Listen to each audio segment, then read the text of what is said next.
Picture this. You're at the airport.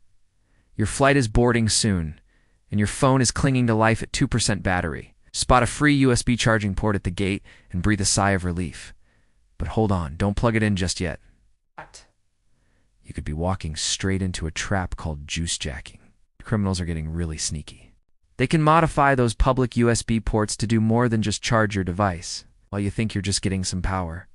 They could be secretly installing malware or stealing all your personal data, your photos, your contacts, everything.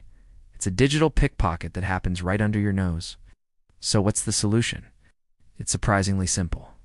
Always carry a power bank or your own wall adapter. But if you absolutely must use a public USB port, get yourself a USB data blocker. Some people even call it a USB condom. This tiny, inexpensive gadget plugs in between your cable and the port, physically blocking the data transfer pins while still letting the power flow through. It's a small investment for a huge peace of mind. Stay safe out there and keep your data yours. Thanks for watching.